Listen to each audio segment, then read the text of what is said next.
Shalom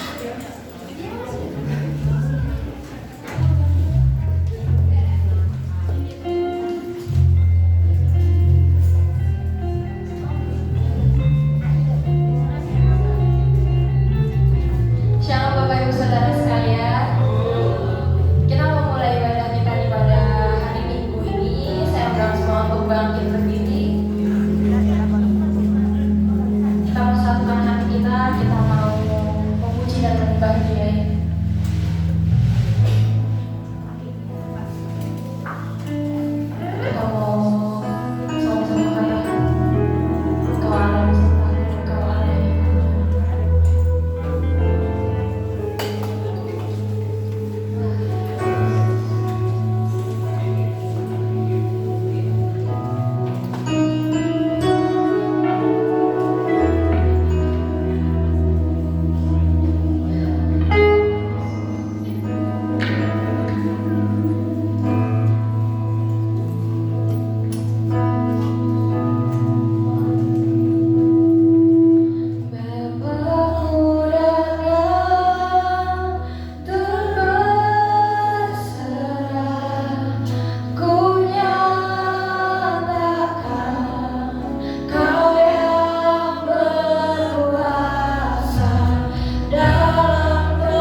Tuhan berkati kami, lindungi kami dan jaga kami untuk ibadah kami Yesus. Kiranya juga Engkau mempercepat langkah-langkah teman-teman kami yang belum hadir di tempat ini Yesus. Hanya di dalam nama-Mu kami berucap syukur. Haleluya. Amin. Shalom. Shalom, shalom. Kita mau sama-sama katakan Yesus itu sahabat kita, oke?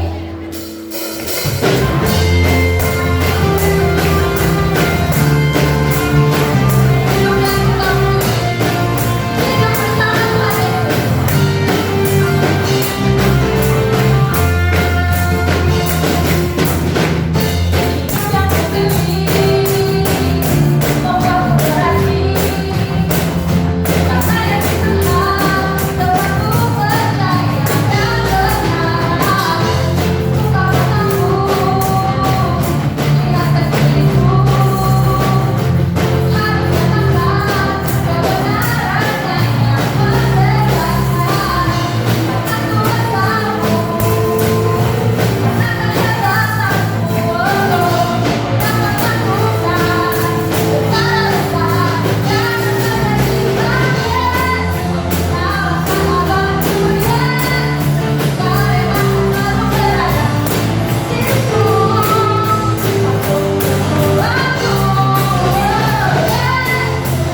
dari firman Tuhan. Kita mau satukan hati kita. Kita mau sama-sama katakan dan percaya, Yesus, Engkaulah kebenaran kami.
berikan hati kami untuk firman Tuhan beracara, berbicara, untuk mengubah setiap kehidupan kami.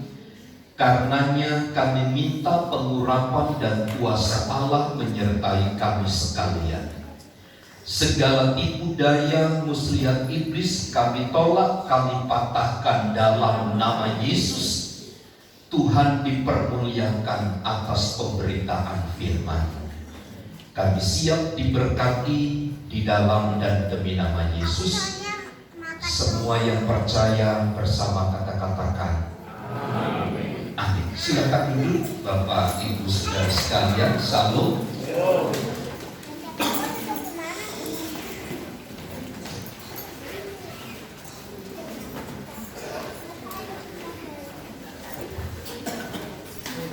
Di tengah-tengah kita pagi hari ini ada keluarga Bapak Hendrik dengan Ibu Desiana. Ya, di belakang taruh bangku dulu, biar duduk dulu, nanti kelamaan berdirinya. Ya, mereka akan menyerahkan anaknya kepada Tuhan, dan saya berharap firman Tuhan ini menjadi pegangan bagi keluarga ini dan juga khususnya kepada kita sebagai keluarga Kristus. Di dalam Injil Matius pasal yang ke-19 ayat 13 sampai ayat yang ke-15 saya baca demikian. Lalu Yesus membawa anak-anak kecil kepada Lalu orang membawa anak-anak kecil kepada Yesus supaya ia meletakkan tangannya atas mereka dan mendoakan mereka. Akan tetapi murid-muridnya memarahi orang-orang itu. Tetapi Yesus berkata, biarkanlah anak-anak itu, janganlah menghalang-halangi mereka datang kepadaku, sebab orang-orang yang seperti itulah yang empunya kerajaan sorga. Lalu ia meletakkan tangannya atas mereka dan kemudian ia berangkat dari situ. Dari ayat ini saya memahami bahwa seringkali Tuhan Yesus memakai sebuah perumpamaan seperti anak-anak kecil begini untuk menyadarkan orang-orang dewasa, termasuk adalah mereka yang datang kepada Tuhan dengan segala macam motivasi yang muncul, yang melatar belakanginya. Kenapa Tuhan Yesus memakai anak-anak kecil untuk mengubah cara pandang orang-orang dewasa kala itu dalam mengikut dan mengikut Tuhan? Karena anak-anak kecil itu adalah merupakan lambang dari ketulusan. Anak-anak itu menjunjung tinggi kemurnian. Anak-anak itu memiliki sifat yang tidak sama dengan orang dewasa.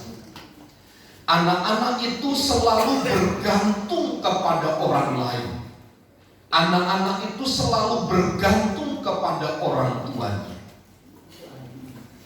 Dan anak-anak kecil itu mudah mengampuni. Sebentar bisa berkelahi, berantem dengan temannya, tetapi dalam waktu yang sesingkat-singkatnya mereka bisa memaafkan, mereka bisa mengampuni satu dengan yang lain. Anak-anak kecil itu adalah orang-orang yang rendah hati. Itu sebabnya tidak heran sekali lagi Tuhan Yesus memakai anak-anak kecil ini untuk mengubah cara pandang atau sifat-sifat orang dewasa yang bertolak belakang dengan kebenaran firman Tuhan. Jelas di dalam ayat 13 ini, orang-orang tua yang memiliki anak-anak kecil, ada satu inisiatif, ada satu respon yang muncul di tengah-tengah anak-anak Tuhan kala itu untuk membawa anak-anak mereka kepada Tuhan. Walaupun kemudian kita membaca di dalam ayat 14, ada satu tanggapan, ada satu respon yang kurang tepat sebenarnya yang dilakukan oleh orang-orang yang ada di sekitar Tuhan Yesus. Tetapi paling tidak begini kita mempelajari, orang tua memiliki tanggung jawab terhadap keberlangsungan anak-anak mereka kepada dunia ini dan juga kepada Tuhan. Anak-anak kecil itu masih mudah sekali ditorehkan, dituliskan tinta apapun warnanya. Mudah bagi mereka untuk diajar. Nah, tanggung jawab orang tua dalam hal ini adalah harus membawa anak-anak mereka kepada Tuhan. Caranya yang konkret dalam hal ini adalah bawa anak-anak mereka untuk mengenal Tuhan. Dalam mereka beribadah, mereka dapat mengenal Tuhan dengan baik, dengan kisah-kisah, dengan cerita-cerita firman Allah yang disampaikan oleh guru-guru mereka. Tetapi Bapak Ibu Saudara, tugas tanggung jawab ini tidak sepenuhnya mutlak diserahkan kepada gereja, kepada guru-guru sekolah minggu. Mereka itu hanya membantu sifatnya. Tetapi tugas yang terpenting dari orang tua adalah mengajar anak-anak itu agar anak-anak itu takut akan Tuhan, berpaling dari kejahatan. Kitab Ulangan menyatakan demikian. Ajarlah anakmu pada waktu engkau duduk, waktu engkau berdiri, waktu engkau berjalan. Tugas dan tanggung jawab orang tua memberikan pengajaran-pengajaran, nilai-nilai firman Tuhan. Saya berharap kepada keluarga yang menyerahkan anaknya kepada Tuhan, Bapak Hendrik dengan Ibu Desiana, mereka tahu kebenaran ini. Bawa anak-anakmu kepada Tuhan pada masa permulaan hidupnya dan ajarkan mereka tentang kebenaran-kebenaran firman Tuhan. Saya mengundang Bapak Hendrik dengan Ibu Desiana maju ke depan. Silakan berdiri di depan.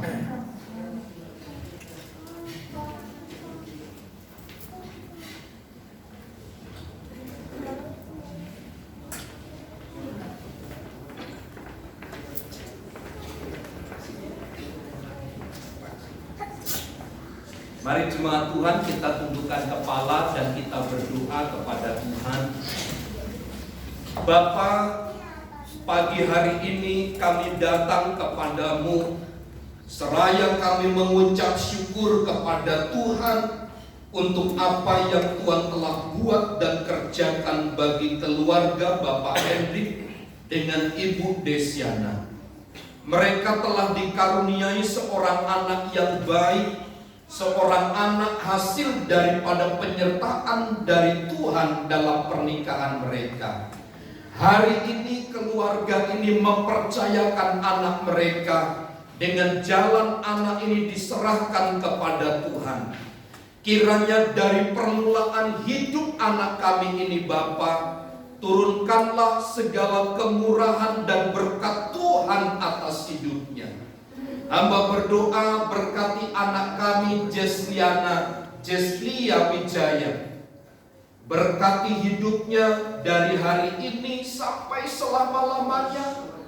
Anugerah pertolongan dari Allah Bapa, persekutuan dari Roh Kudus, serta anakmu yang kudus turun mengalir atas hidup anak kami ini dari hari ini sampai selama-lamanya. Berkati dan berikan kekuatan kepada kedua orang tua untuk mengajar, untuk mendidik, untuk mengarahkan anak ini di dalam takut akan Tuhan, di dalam jalan-jalan Tuhan. Masa depan yang indah, masa depan yang baik Tuhan telah sediakan atas hidup anak kami ini. Di dalam nama Tuhan Yesus Kristus, kami serahkan anak ini kepada Tuhan di dalam asuhan orang tua yang takut akan Tuhan. Di dalam nama Yesus kami berdoa. Amin.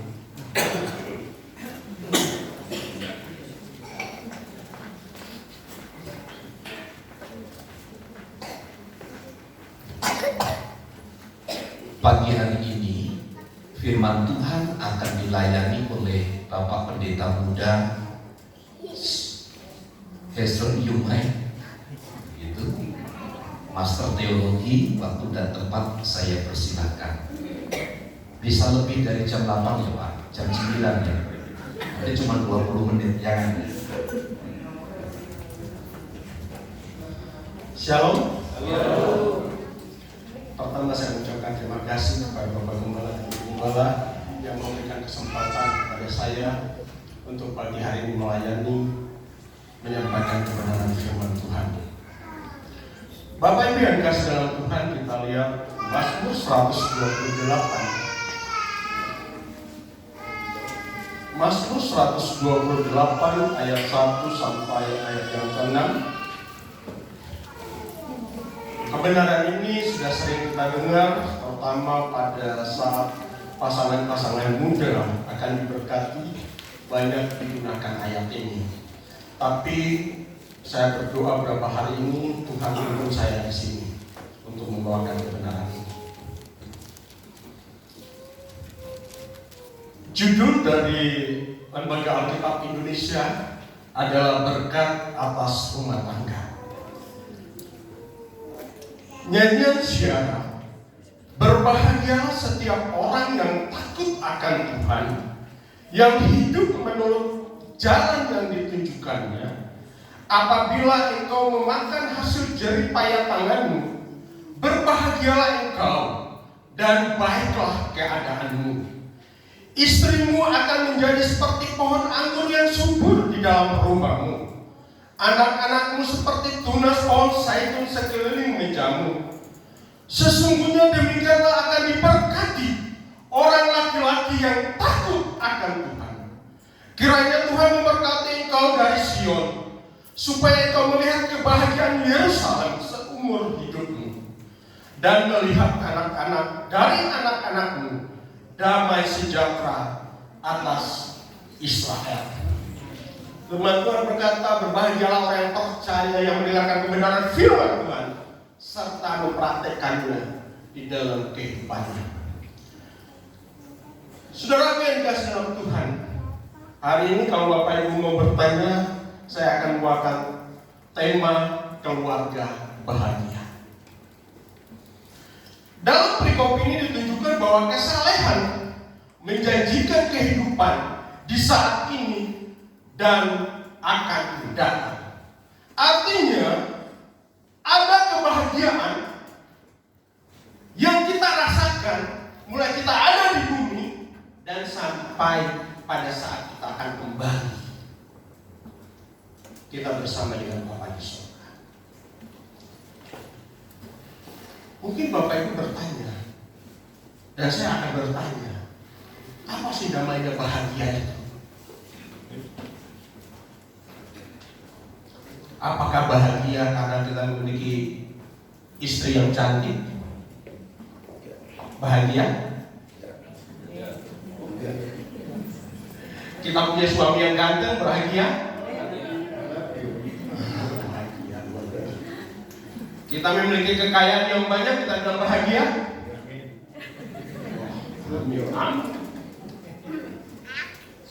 Tapi apakah itu yang dimaksud dalam firman Tuhan?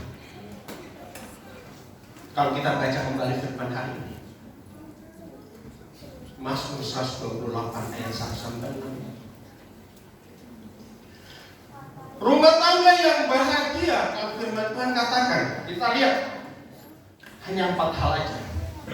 Yang pertama, rumah tangga yang bahagia kalau kita takut akan Tuhan. Rumah tangga yang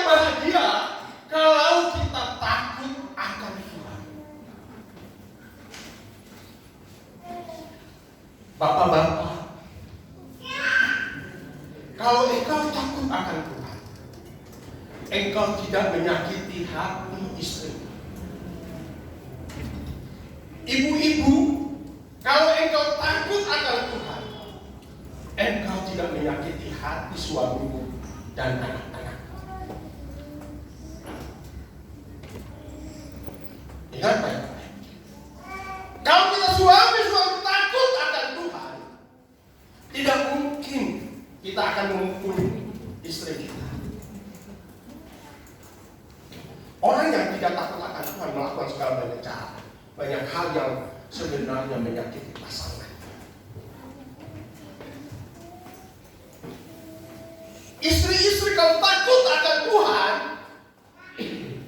dia tidak akan memberontak suaminya. Anak-anak kalau takut akan Tuhan, tidak memberontak orang tua. Itu jelas.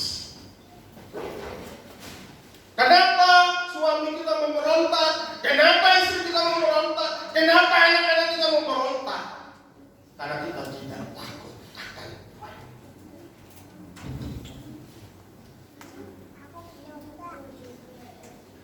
Dengan kebenaran hari ini, mari kita bertobat sama-sama. Kalau kita takut akan Tuhan, saya percaya tidak ada ini angka 5 di pipi istri kita. Tidak mungkin terjadi. Tapi kalau kita lakukan itu berarti kita sebenarnya tidak takut akan Tuhan dan kita tidak mengenal Tuhan. Itu bisa digaransi.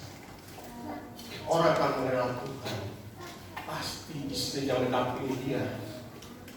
Mulai dari pertama mereka memulai keluarga yang baru,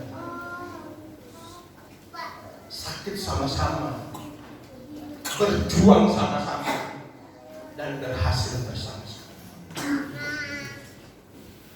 Ini harus dilakukan.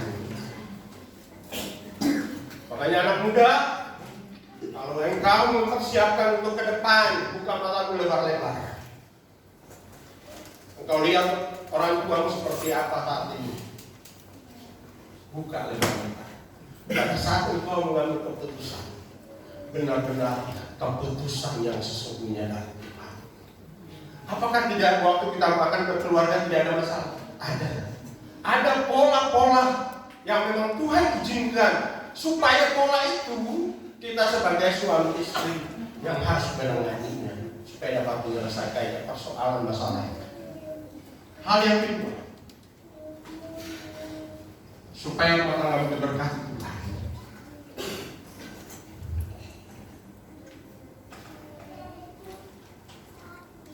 Rumah tangga yang bahagia kalau kita makan dari jerih payah tangan sendiri. Kita memiliki segalanya. Kita memiliki banyak mungkin rumah, banyak kendaraan. Tapi kalau kita menipu, itu pun kita menggunakan, kita mau makan, keluarga kita tidak akan merasakan bahagia. Tapi kalau itu benar-benar tangan kita, jerih payah kita, mungkin saat ini saya salah satunya sekarang ini masih mengontrak karena rumah harus hilang. Tapi pada saat benar-benar kita menghasilkan itu sesuai karena tangan kita sendiri, kita pasti puas. Puas. Coba lihat sekarang orang-orang yang berada di pemerintahan. Kalau mereka yang tidak benar itu kan akhirnya nggak nyaman. Nggak nyaman istrinya, nggak nyaman anak-anaknya. Karena apa? Harus mempersiapkan diri nanti ditangkap KPK. Akhirnya mereka nggak bisa menikmati yang mereka dapatkan. Tapi sekarang kalau kita pun hanya kontrak, mungkin hanya 2 kali 3 atau 3 kali 4. Tapi di sana kita menikmati. Karena hasil jerih payah kita, mau makan hanya nasi, tempe, tahu. Kita berbahagia. Amin. Pasti berbahagia. Tapi kalau kita dapatkan sesuatu yang bukan dari Tuhan, pasti kita juga akan menikmati. Anak-anak kita akan menikmati. Akan menikmati. Oleh karenanya, ayo kau melihat bahwa rumah tanggamu berbahagia, istri dan anak-anakmu. Makanlah dari payah panen. Semua anak-anakmu, semua orang-orang yang sekitarmu akan menikmati hidup. Yang ketiga, rumah tangga bahagia kalau istri seperti pohon anggur yang subur, artinya lambang sukacita. Di rumah tangga, para istri, ayo nyatakan, lahirkan rumah tangga yang begitu indah, yang begitu damai, yang ada sukacita. Kalau kita sama-sama di sana, saya percaya kita ciptakan sukacita dalam rumah tangga kita. Suami kita bekerja, mau kerja dimanapun, dia akan rindu pulang. Dia akan rindu pulang. Gak mungkin ada gombal ke sana mau, nggak ada. Mau dia bekerja di mana? Mau di luar kota, mau di luar negeri, dia pasti ingat karena di rumah ada sukacita.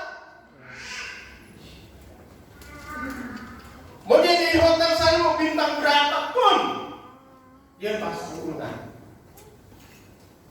karena di rumah tangganya itu ada sukacita. Ada sukacita.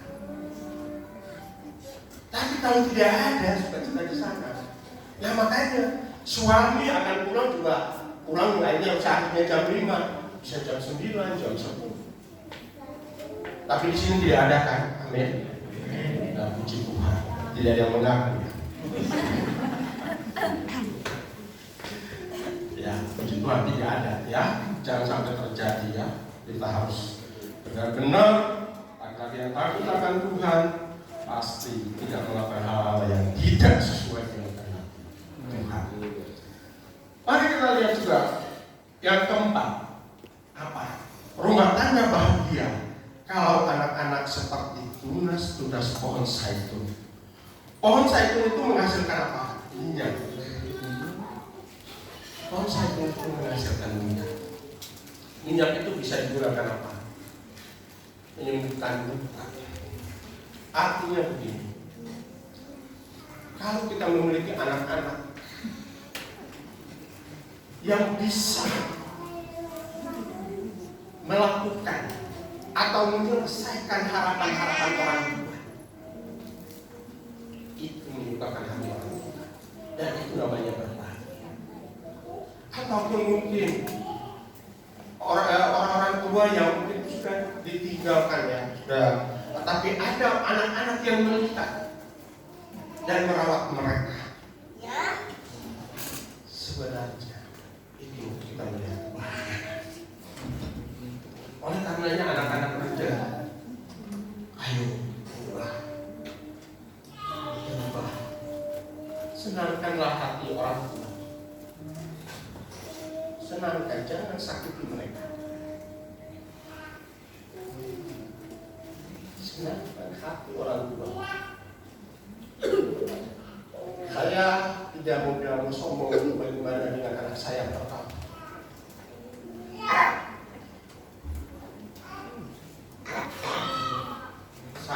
Dia menyerahkan ke orang tua. Itu yang saya lihat. Kenapa? Karena kita orang tua. Dia pasti melihat orang tua. Pasti. Dia belajar. Dia nggak belajar kepada orang lain. Dia belajar kepada orang tuanya. Kalau kita memberikan contoh teladan yang baik, yang takut akan Tuhan, anak-anakku akan ikuti. Ada saya yang pertama, namanya Widi. Sudah kenal kan? Itu saya nggak pernah mengajarkan untuk pelayanan. Tidak pernah. Dan saya tidak pernah menyuruh untuk pelayanan. Makanya pada saat pertama sekali dia dibilang harus WLG naik di mimbar ini, sebenarnya agak gimana gitu dengan anak saya, karena saya nggak pernah ajarin. Tapi saya kagum, Tuhan begitu luar biasa. Anak saya bisa melayani. Jadi ini yang saya katakan, mari anak-anak muda, lihat orang tuamu, berikanlah. Ada harapan-harapan orang tua yang mungkin saat ini mereka sebenarnya rajin menunggu. Ambillah bagian di sana, engkau berobat. Jangan menyakiti, jangan menyakiti. Orang tua kita mau seperti apapun, kita tetap tunduk taat kepada orang tua. Ya sudah bekerja, ya sisipkanlah berapa buat orang tua. Yang lain kau tabung. Jangan engkau hanya pakai sebebas-bebasnya. Karena engkau harus ingat, kita ada di bumi, ada batasnya. Paling 70-80 tahun. Kalau memang kita sampai ke sana. Keberadaan saya kemarin hanya 20 tahun. Sebenarnya hidup di bumi ini tragis loh. Tragis. Kita harus jelas. Saat ini kita mau ikut siapa sih? Kita mau ikut keinginan kita atau keinginan Tuhan? Ini yang harus kita mulai pahami. Kenapa kita harus ke gereja? Kita mau menyenangkan hati Tuhan. Amin. Makanya kalau hari ini itu seharusnya kita punya kerinduan yang begitu dalam. Kita datang tempat ibadah bersama-sama. Harus punya kerinduan. Karena kita nggak tahu tiket itu kapan kita akan dipanggil sama-sama. Gak ada yang bilang saya masih bisa 100 tahun, gak ada. Siapa yang bisa memastikan? Tidak ada. Kematian kita tidak ada yang bisa memastikan kita sampai umur berapa tahun. Kenapa kita gak takut akan Tuhan? Supaya kalau kita pulang, kita ketemu Bapa di sorga, kita menyelesaikan benar-benar tugas dan tanggung jawab yang Tuhan sudah berikan dalam hidup kita. Tapi kalau kita nggak menyadari ini, akhirnya kita besok masih ada minggu lagi, besok masih ada minggu lagi, GPI Agung pindah, GPI Permata masih di sini, sehingga hidup kita nggak memikirkan yang akan datang. Coba, sekarang kita lihat yang kita yang sudah umur 50 tahun, coba. Kalau kita masih dikasih kesempatan berarti 20 tahun. Kalau masih, kalau lihat dengan cara hidup kita yang salah, kita makan sembarangan, ya kita nggak nyampe ke sana. Jadi, singkat waktu kita ada di bumi. Singkat.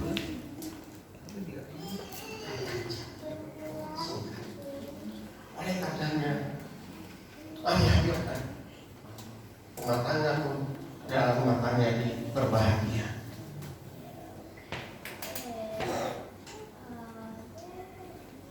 Pada saat Tuhan menciptakan manusia, pertama bahwa diberikan kebebasan untuk mengatur semua, mengatur rumah tangga juga itu diberikan kebebasan. Olehnya ada pola yang harus kita lakukan dalam hidup.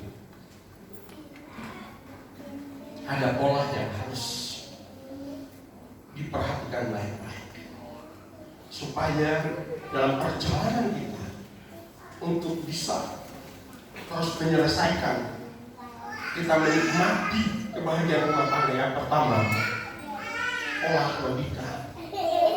Pola logika itu kalau laki-laki, pola logikanya adalah pikiran. Makanya kalau laki-laki kalau ada masalah, dia bilang saya pikir dulu. Saya pikir-pikir dulu. Kalau perempuan apa? Rasa. perempuan bilang, saya rasa. Kalau laki-laki bilang, saya pikir-pikir. Apakah perasaan dan pikiran dan perasaan ini harus dipertentangkan? Tidak. Itu harus saling mengisi. Sehingga jangan sampai pikiran yang lebih atau perasaan yang begitu dalam, akhirnya kita tidak menikmati kebahagiaan dalam rumah tangga. Ini pola yang harus kita selesaikan, kita sebagai laki-laki dan perempuan. Ini sama, harus diseimbangkan. Kalau terlalu perasaan, nanti kalau ada orang yang salah, kita nggak berani tegur, karena nanti takut dia kecewa, dia marah, apalagi gembala, bingung nantinya. Kalau nanti dia menegur, kok dia ini saya, nanti besoknya nggak mau datang ke gereja. Tapi itu disembahkan pikiran dan perasaan supaya kita bisa mendapatkan kebahagiaan. Pola yang kedua,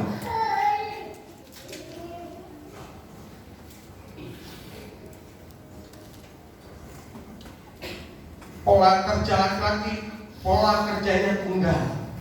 Sehingga kalau laki-laki kalau sudah kerja seharian, ya, dia kerja pulang kantor itu, dia kalau umpamanya nanti suruh istrinya, tolong jagain si ini, si kecil. Saya kan baru pulang kerja. Karena dia tunggal, dia merasa udah capek. Yang merasa sudah, wah saya sudah lakukan yang terbaik. Tapi kalau perempuan tidak, ibu-ibu, pola kerja apa? Jamak, banyak. Pagi-pagi sudah bangun, buat sarapan, siapkan baju anak-anaknya, siapkan sarapan anak-anaknya, siapkan sarapan suaminya. Dia sudah bersih-bersih di rumah. Pada saat suaminya pergi kerja, dia sudah lakukan segala macam, sampai dia masih bisa bikin status. Bagaimana itu tangannya itu ya? Dia bisa mencuci segala macam. Luar biasa perempuan. Apakah itu harus kita persoalkan?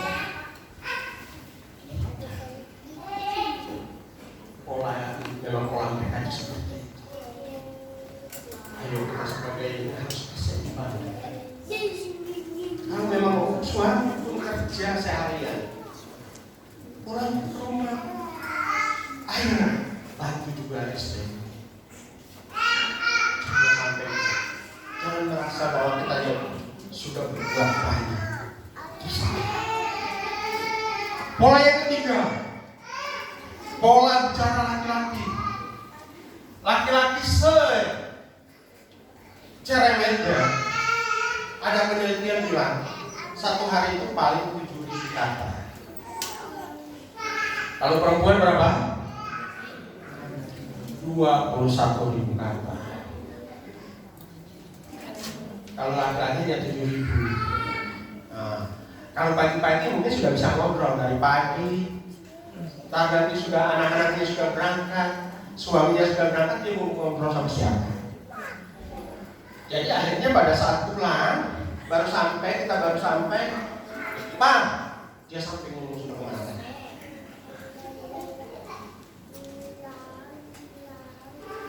Pas dia ngomong sudah kemana. Inilah waktumu untuk istrimu. Dia akan dikeluarkan lagi. Ada sisanya mungkin 6.000 kata lagi. Biarin aja. Dengarkan. Jangan ditinggalkan. Biarin supaya juga dikeluarkan. Kalau dia sudah keluarkan kan selesai. Tinggal kita laki-laki. Ya, selesai.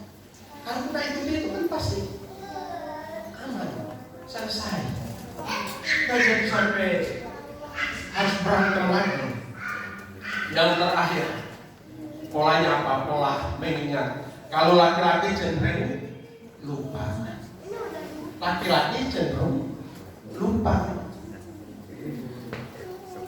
Coba aja, laki-laki kalau bawa kendaraan, mobil, dia padahal sudah kunci.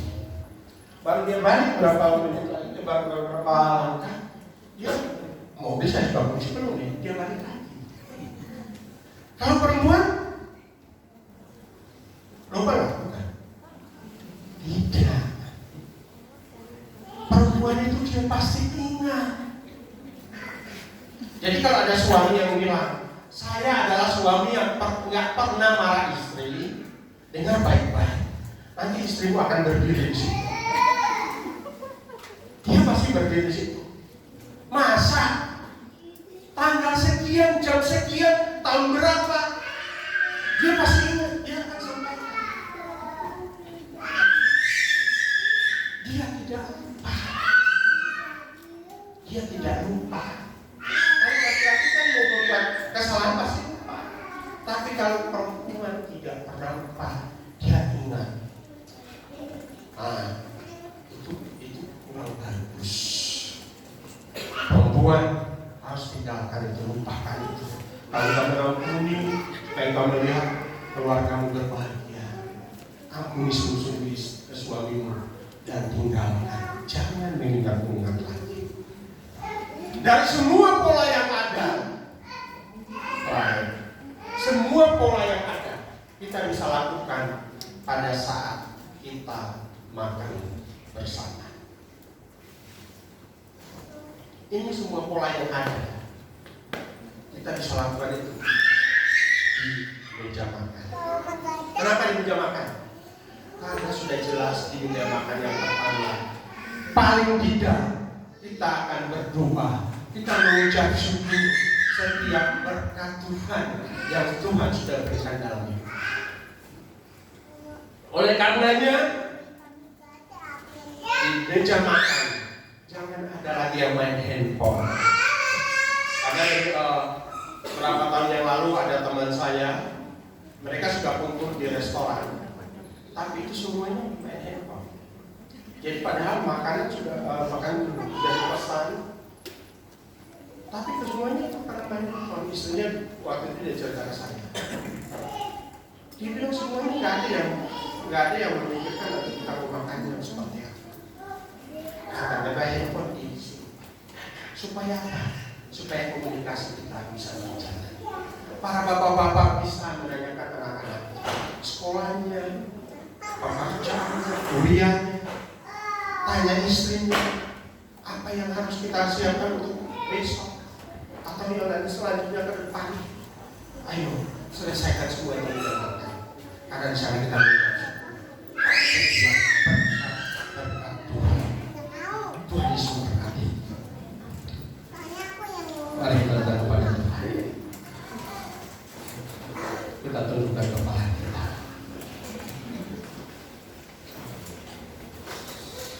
Terima kasih Bapa buat pagi hari ini. Hamba berdoa, biarlah kebenaran yang kami dengar hari ini benar kebenaran yang masuk dalam setiap hati kami.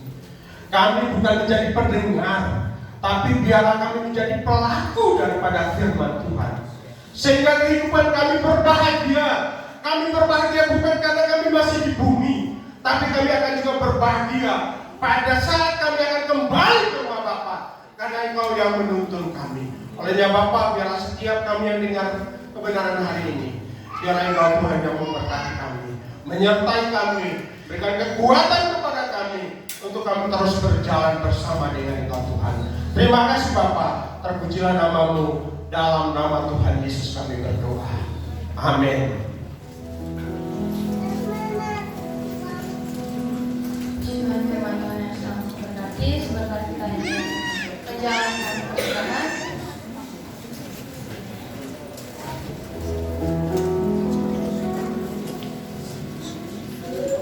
Pada satu dan kami.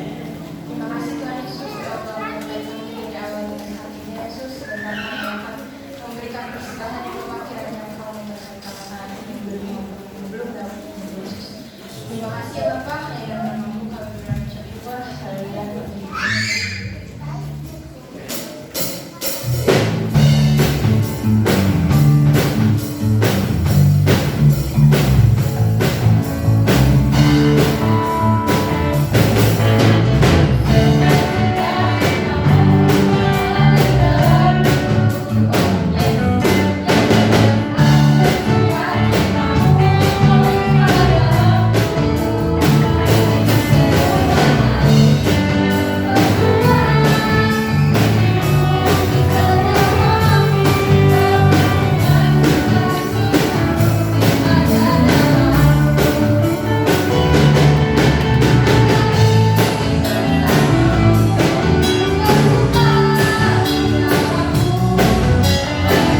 ada pengumuman yang saya sampaikan.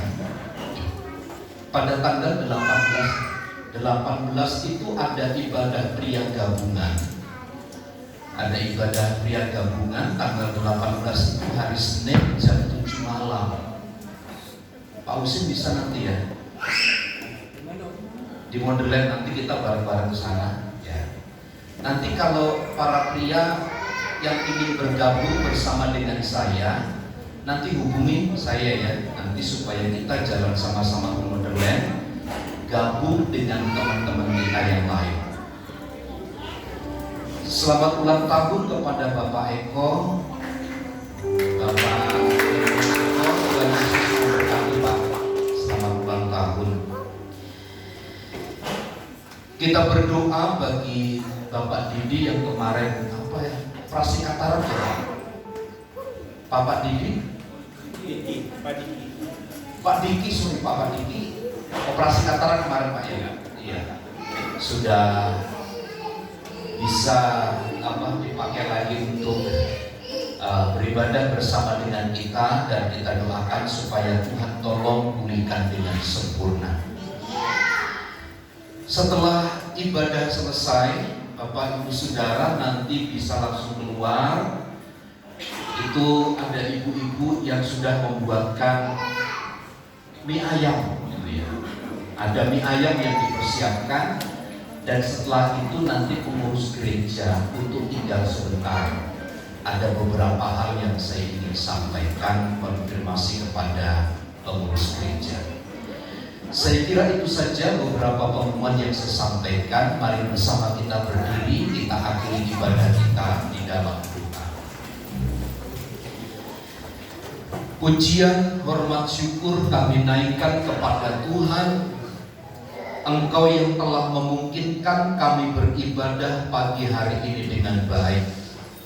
Kiranya apa yang kami kerjakan dengan ketulusan, dengan kemurnian hati ini menyenangkan dan menyukakan hati Tuhan, baik melalui pujian yang kami persembahkan kepada Tuhan, baik ketika Engkau berbicara kepada kami dengan firman Allah. Jadilah sesuai dengan pernyataan kebenaran Tuhan atas rumah tangga yang berbahagia dan diberkati oleh Tuhan. Pagi hari ini lawat dan berkati seluruh rumah tangga keluarga kami.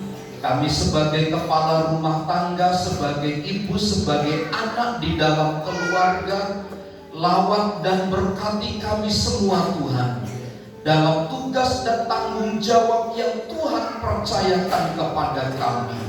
Tuhan yang memberkati dengan berlimpah. Kami berdoa bagi Bapak Eko yang bulan ini berulang tahun. Tuhan memberkati hidupnya, pakai dengan luar biasa untuk menyatakan terus kuasa dan kemuliaan dari Tuhan. Hamba berdoa bagi Bapak Simanjuntak dan Bapak Filipus Sugito. Mereka mencalonkan diri untuk menjadi anggota dewan. Kami berdoa kiranya Allah yang memberkati mereka. Semua rencana mereka kami serahkan kepadamu. Engkau lihat, Engkau mendengar, dan Engkau menyertai mereka sekalian. Berkati Bapak Diki pasca operasinya, Tuhan yang memulihkan dengan sempurna. Dan seluruh jemaat Tuhan yang hadir dengan segala keberadaan mereka, Tuhan yang memberkati. Persembahan-persembahan yang telah kami persembahkan kepada Tuhan, berkatilah kembali dengan berlimpah di dalam rumah tangga dan keluarga kami masing-masing. Berkati bangsa dan negara kami, pemerintahan kami dari pusat sampai daerah, dan berkatilah seluruh gereja-gereja yang ada di negara bangsa kami ini. Berkati gerejamu di tempat ini. Kerinduan kami untuk memperluas ruangan ini, Tuhan yang mendengar. Di dalam nama Yesus kami berdoa. Mari saudaraku, angkat tanganmu dan terimalah berkat Tuhan. Tuhan memberkati dan melindungi engkau. Tuhan menyinari engkau dengan wajah-Nya dan memberi engkau kasih karunia. Tuhan menghadapkan wajah-Nya kepadamu dan memberi engkau damai sejahtera. Kiranya kasih karunia Tuhan Yesus Kristus dan kasih Allah serta persekutuan Roh Kudus menyertai kita sekalian saat ini dan sampai selama-lamanya. Kami terima segala berkat Tuhan di dalam nama Tuhan Yesus Kristus. Kita semua yang percaya dan diberkati bersama katakan amin. Bapa